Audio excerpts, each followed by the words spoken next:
ओम साई राम। श्री साई सच्चरित्र अध्याय 50। इस अध्याय में हम काका साहेब दीक्षित, श्री टेम्बे स्वामी और बालाराम धुरंधर की कथाएं सुनेंगे। श्री गणेशाय नमः। श्री सद्गुरु साईनाथ महाराज की जय। उन श्री साई महाराज की जय हो जो भक्तों के जीवन आधार एवं सद्गुरु है। वे गीता धर्म का उपदेश देकर हमें शक्ति प्रदान कर रहे हैं। हे साई, कृपा दृष्टि से देखकर हमें आशीष दो। जिस प्रकार बादल जलवृष्टि कर लोगों को शीतलता और आनंद पहुंचाते हैं, या जैसे वसंत ऋतु में खिले फूल ईश्वर पूजन के काम आते हैं, इसी प्रकार श्री साई बाबा की कथाएं पाठकों तथा श्रोताओं को धैर्य एवं सांत्वना देती है। जो कथा कहते या श्रवण करते हैं वे दोनों ही धन्य हैं, क्योंकि उनके कहने से मुख तथा श्रवण से कान पवित्र हो जाते हैं। यह तो सर्वसामान्य है कि चाहे हम सैकड़ों प्रकार की साधनाएं क्यों न करें, जब तक सद्गुरु की कृपा नहीं होती तब तक हमें अपने आध्यात्मिक ध्येय की प्राप्ति नहीं हो सकती। इसी विषय में यह कथा है। काका साहेब दीक्षित। श्री हरि सीताराम उपनाम काका साहेब दीक्षित सन 1866 में वडनगर के नागर ब्राह्मण कुल में खंडवा में पैदा हुए थे। उनकी प्राथमिक शिक्षा खंडवा और हिंगन घाट में हुई। आध्यात्मिक शिक्षा नागौर में उच्च श्रेणी में प्राप्त करने के बाद उन्होंने पहले विस्लन तथा बाद में एल्फिंगटन कॉलेज में अध्ययन किया। सन 1909 में के पहले बाबा की कीर्ति उनके कानों तक पहुंची थी, परंतु इसके पश्चात वे शीघ्र ही बाबा के परम भक्त बन गए। जब वे लोनावला में निवास कर रहे थे तो उनकी भेंट अचानक अपने पुराने मित्र नाना साहेब चांदोरकर से हुई। दोनों ही इधर उधर की चर्चाओं में समय बिताते थे।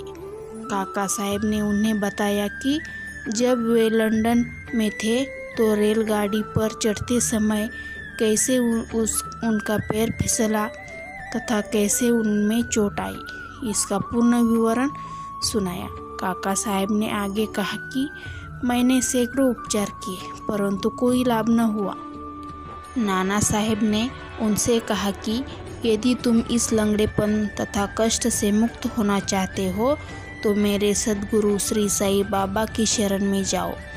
उन्होंने बाबा का पूरा पता बताकर उनके कथन को दोहराया कि मैं अपने भक्त को 7 समुंदरों के पास से भी उसी प्रकार खींच लूँगा जिस प्रकार एक चिड़िया को जिसका पैर रस्सी से बंधा हो खींचकर अपने पास लाया जाता है। उन्होंने यह भी स्पष्ट कर दिया कि यदि तुम बाबा के निजी जन न होंगे तो तुम्हें उनके प्रति आकर्षण भी न होगा और न ही उनके दर्शन प्राप्त होंगे। काका साहेब को ये बात सुनकर बड़ी प्रसन्नता हुई और उन्होंने कहा कि वे शिरडी जाकर बाबा से प्रार्थना करेंगे कि शारीरिक लंगड़ेपन के बदले उनके चंचल मन को अपंग बनाकर परमानंद की प्राप्ति करा दे।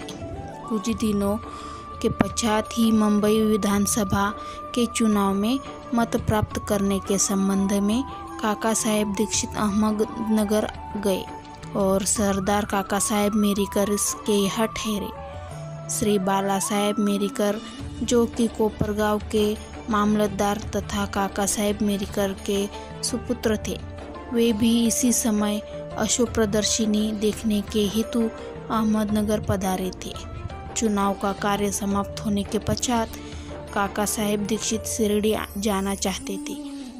यहाँ पिता और पुत्र दोनों ही घर में विचार कर रहे थे कि काका साहेब के साथ भेजने के लिए कौन सा व्यक्ति उपयुक्त होगा, और दूसरी ओर बाबा अलग ही ढंग से उन्हें अपने पास बुलाने का प्रबंध कर रहे थे।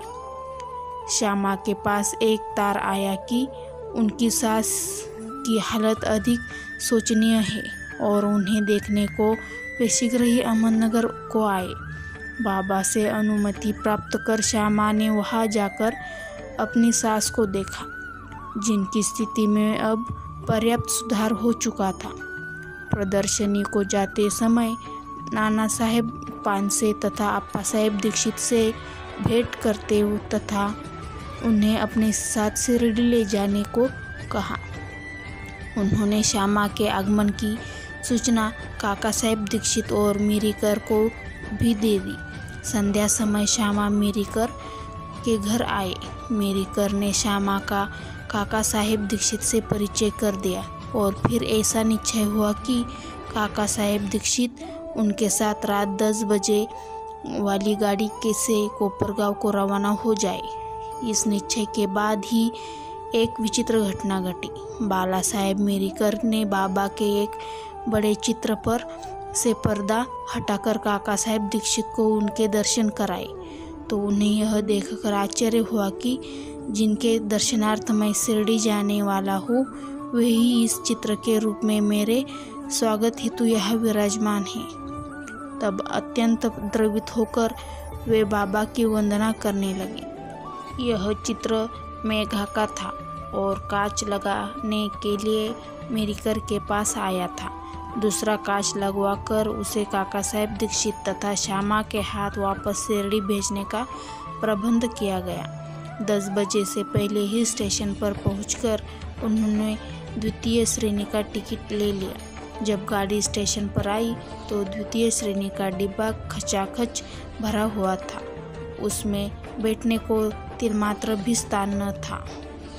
भाग्यवश गार्ड साहब काका साहेब दीक्षित की पहचान के निकल आए और उन्होंने इन दोनों को प्रथम श्रेणी के डिब्बे में बैठा दिया। इस प्रकार सुविधावश यात्रा करते हुए वे कोपरगांव स्टेशन पर उतरे। स्टेशन पर ही शिरडी को जाने वाले नाना साहेब चांदोरकर को देखकर उनके हर्ष का परवाना न रहा। शिरडी पहुंचकर उन्होंने मस्जिद में जाकर बाबा के दर्शन किए। तब बाबा कहने लगे कि मैं बड़ी देर से तुम्हारी ही प्रतीक्षा कर रहा था। श्यामा को मैंने ही तुम्हें लाने के लिए भेजा था। इसके पश्चात काका साहेब ने अपने वर्ष बाबा की संगीत में व्यतीत किए।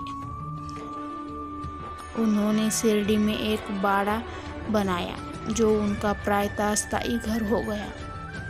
उन्हें बाबा से जो अनुभव प्राप्त हुए वे सब स्थाना भाव के कारण यहाँ नहीं दिए जा रहे हैं। बाबा ने उन्हें आश्वासन दिया था कि अनंत समय आने पर बाबा उन्हें विमान में ले जाएंगे, जो सत्य निकला। तारीख 5 जुलाई 1924 को वे हेमाडपंत के साथ रेल से यात्रा कर रहे थे। दोनों में साईं बाबा के विषय में बातें हो रही थी। वे श्री साईं बाबा के ध्यान में अधिक तल्लीन हो गए।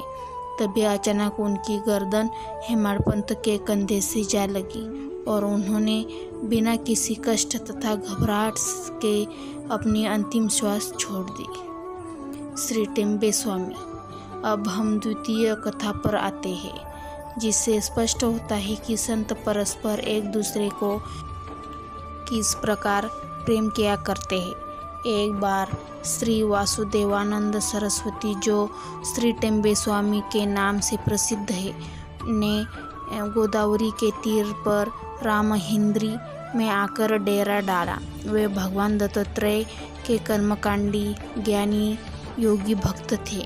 नांदेड़ के एक वकील अपने मित्रों के सहित उनसे भेंट कराने आए और वार्तालाप करते करते श्री साईं बाबा की चर्चा निकल पड़ी।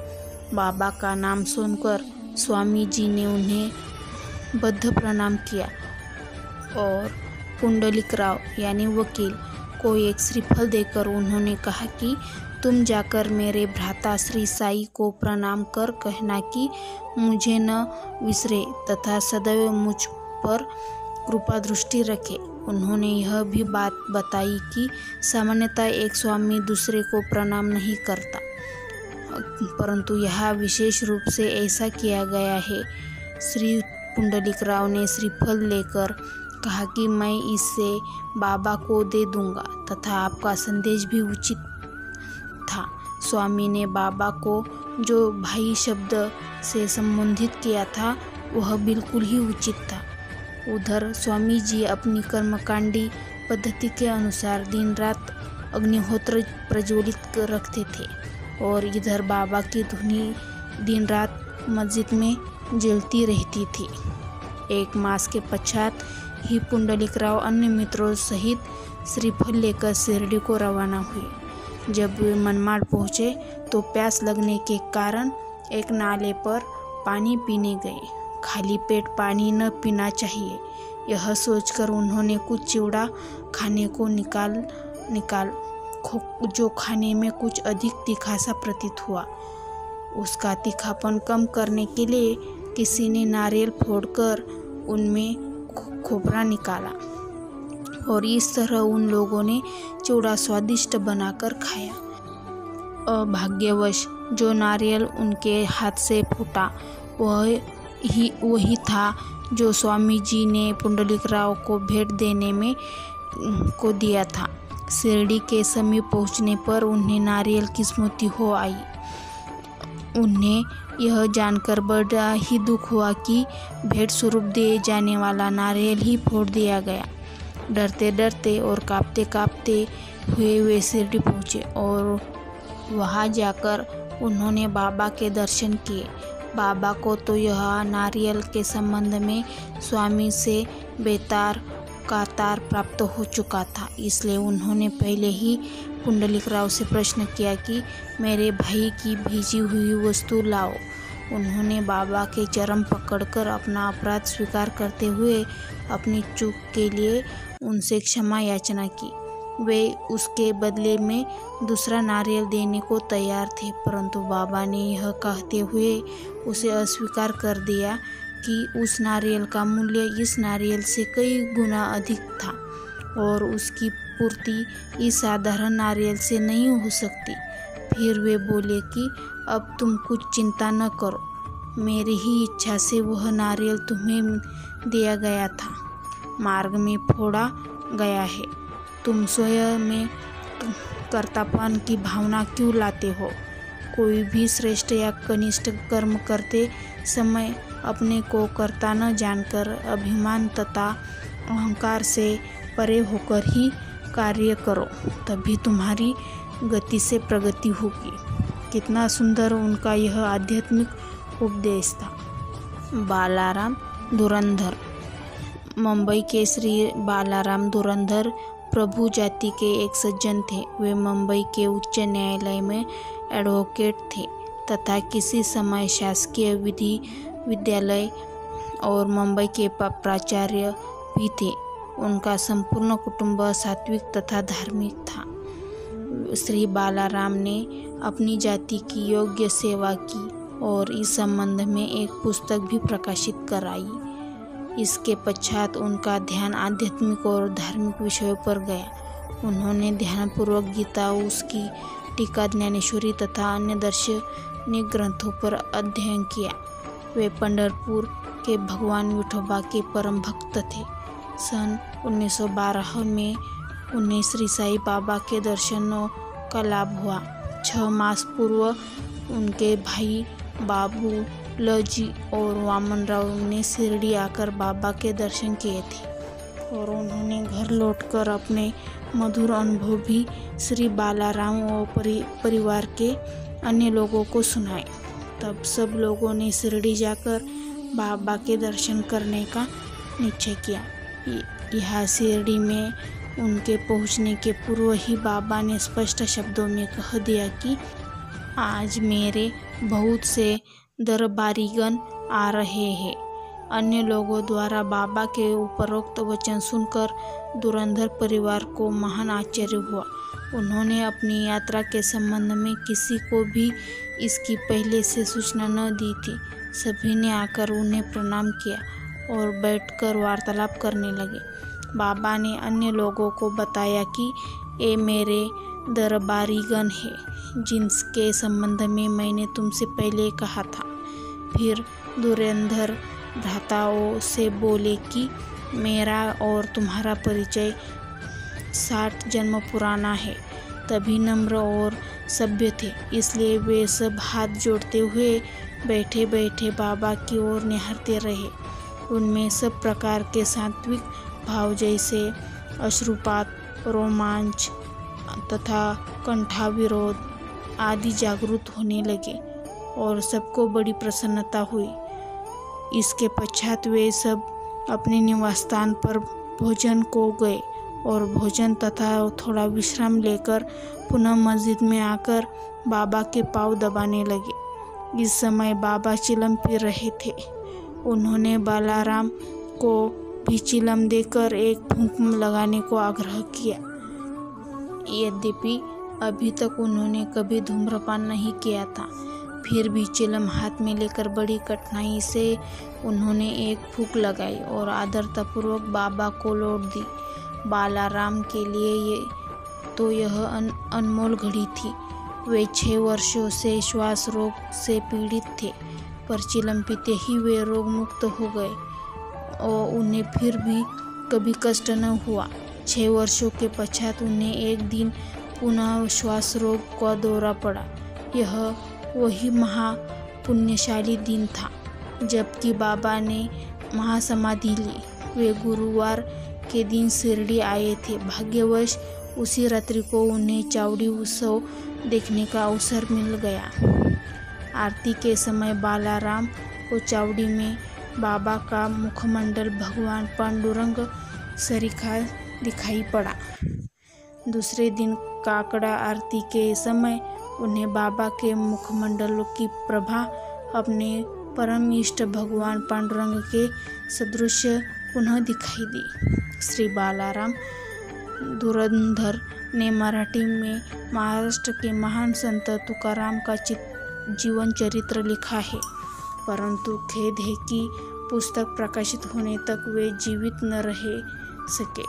उनके बंधुओं ने इस पुस्तक को सन 1928 में प्रकाशित किया। इस पुस्तक के प्रारंभ में पृष्ठ 6 पर उनकी जीवनी से संबंधित एक परिक्षेपक में उनकी शिरडी यात्रा का पूरा वर्णन है। श्री सद्गुरु साईनाथार्पणमस्तु। शुभम भवतु। ओम साई राम। वीडियो अच्छा लगा तो लाइक और सब्सक्राइब जरूर करना।